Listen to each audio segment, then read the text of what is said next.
یہ ان کافروں کے اوپر رسول کا احسان ہے، اور یہ مدینے کے فقراء پر فاطمہ کا احسان ہے۔ اب عقل کہتی کہ جب اللہ کے رسول نے اور رسول کی بیٹی مکے اور مدینے، کیونکہ مکے کے یہی کافر جن کی آج اتنی مدد کی گئی، یہی کلمہ پڑھ کے بعد میں مسلمان ہو گئے، جس مکے اور مدینے پر اتنا احسان ہے رسول زادی کا، اس کا کتنا احترام ان لوگوں نے کیا، بار بار کہا ہوگا کہ جب ہم کچھ نہ تھے اس وقت آپ نے واقع کر کے ہمیں پالا۔ آج اگر ہم صاحب اقتدار ہیں، آج اگر ہماری اچھی حالت، تو آپ کے احسان کو کم از کم اتنا تو یاد کریں کہ اگر آپ کو کچھ نہ دیں تو کم سے کم آپ کا وہ احترام تو رہے۔ جو میں نے 2 دن پہلے جملہ کہا، فاطمہ کو اس سے اتنی تکلیف نہیں پہنچی کہ میرا گھر جلا دیا گیا، یقیناً بڑی مصیبت، اس سے اتنی تکلیف نہیں پہنچی۔ اتنی کے لفظ پہ توجہ دیجیے گا، بعد میں غلط فہمی نہ۔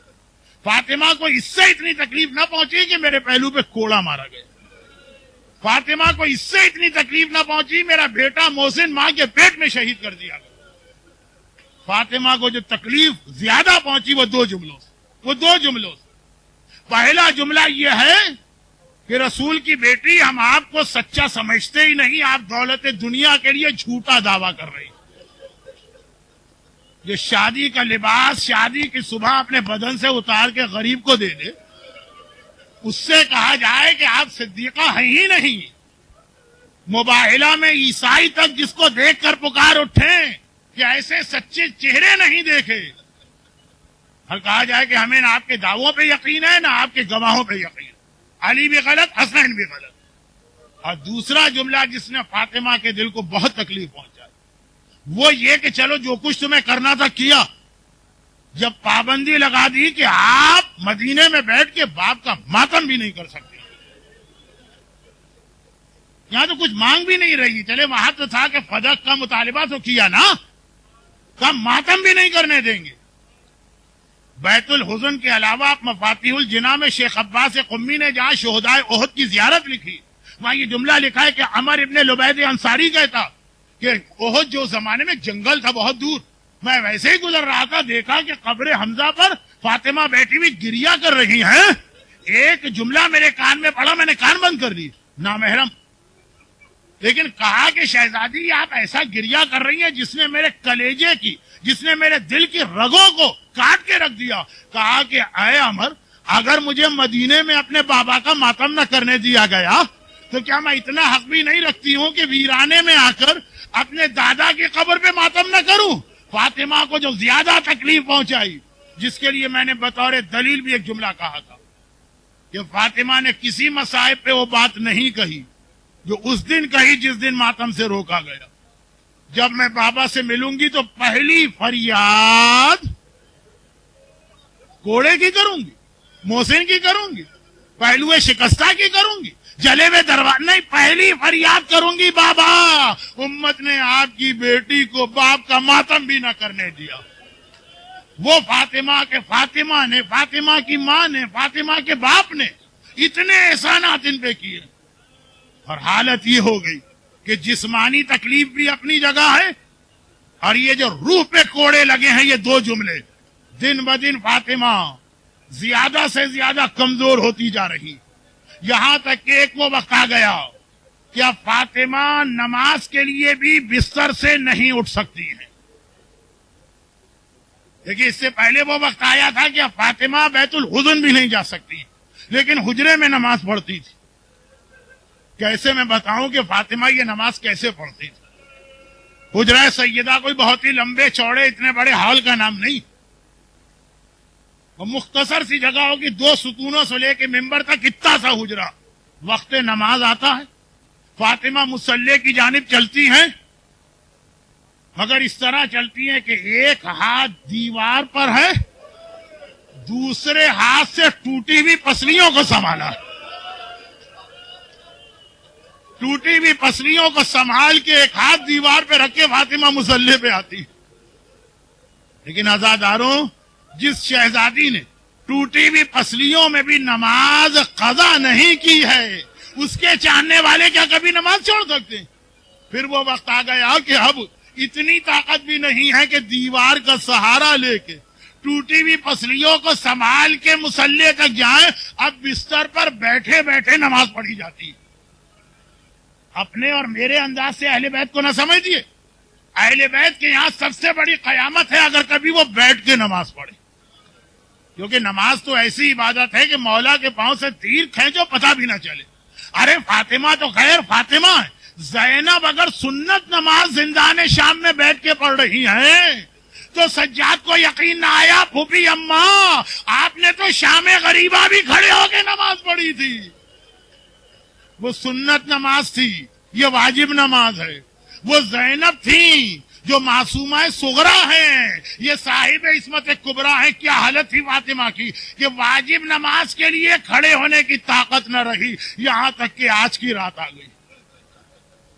آپ ہمارے لیے کوئی غم کی رات ہے لیکن ہم نہیں سمجھ پائیں گے آج کی رات کو.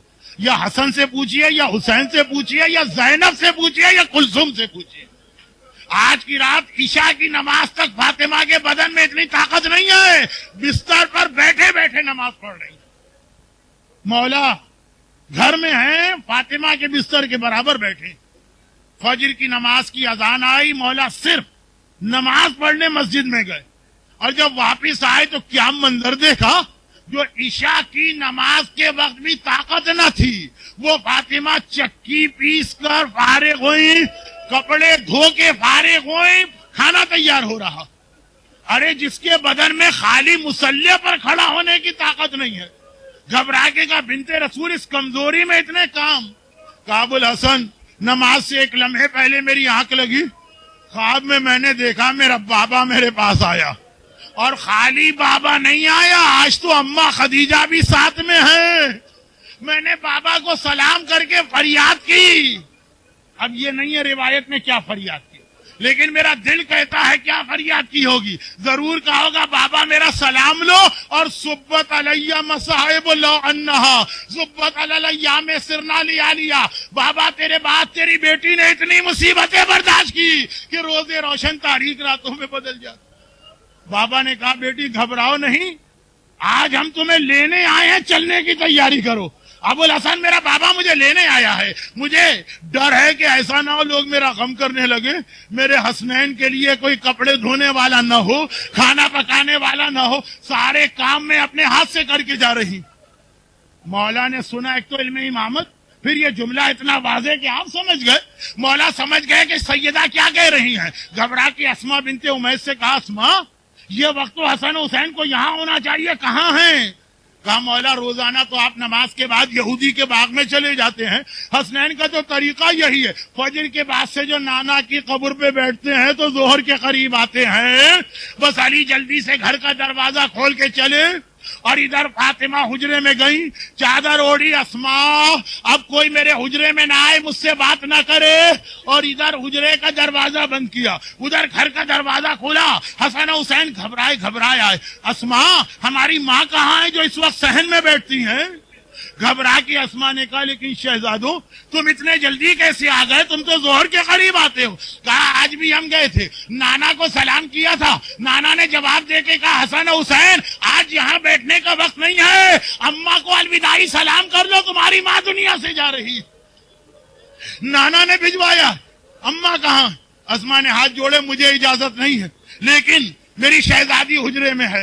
دونوں شہزادے حجرے میں آئے. بات کو مختصر کروں, حسن بڑا بیٹا ہے, بڑے بیٹے ذرا سے زیادہ سنجیدہ ہوتے ہیں, ماں کے پائتی جا کے بیٹھ گئے. حسین چھوٹا بیٹا ہے, ماں کے قریب آیا, ایک بار کہا اماں میرا سلام لو, کوئی جواب نہیں ہے. دوبارہ کہا سلام لو, جب تیسری بار بھی جواب نہ ملا, حسین نے سر سے امامہ اتارا, دونوں ہاتھوں سے سر پیٹا. اماں یہ کون سا دن آ گیا, تیرا حسین سلام کرے اور تو سلام کا جواب نہ دے, اور غش کھا کے گر پڑے. اسما صحن میں ہے, دیکھا کہ دروازہ دوبارہ کھولا گھر کا. مولا گھبرائے, اسما میرا حسن حسین تو یہاں نہیں آیا. اسما نے کہا لیکن مولا اتنے پریشان کیوں ہیں. کہا میں قبر رسول پہ گیا, نہ حسن تھے نہ حسین تھے.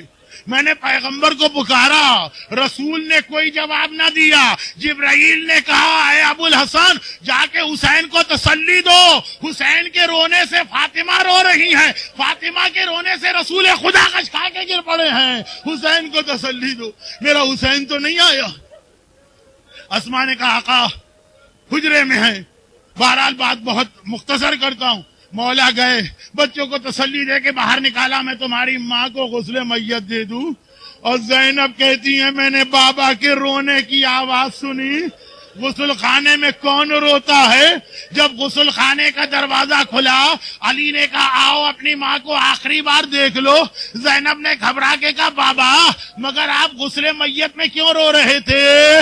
ارے دنیا کا سب سے بڑا صابر، میرا مشکل کشا مولا کہتا ہے زینب جب غسل میت کا پانی ڈالتے ڈالتے میں کمر پہ پہنچا تو کوڑے کا زخم آج 75 دن بعد بھی تازہ نظر آ رہا تھا۔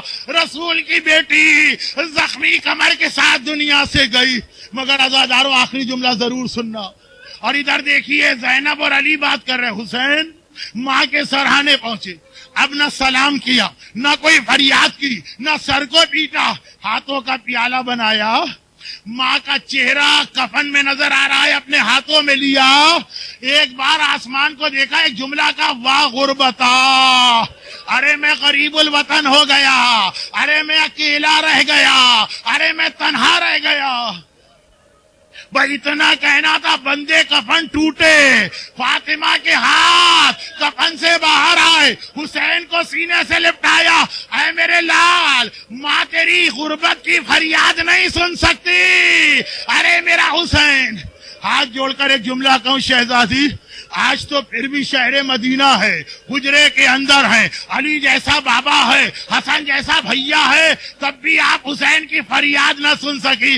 ارے کل آئیے عصر عاشور ہے، حسین واقعاً اکیلا رہ گیا، نہ عباس ہے نہ علی اکبر، وہ ذوالجناح سے گر رہا، مدینے میں کفن سے ہاتھ نکال کے حسین کو سنبھالنے والی، آئیے جلتی ریتی پہ بیٹھیے، یہ آپ کا لال، یہ آپ کا حسین۔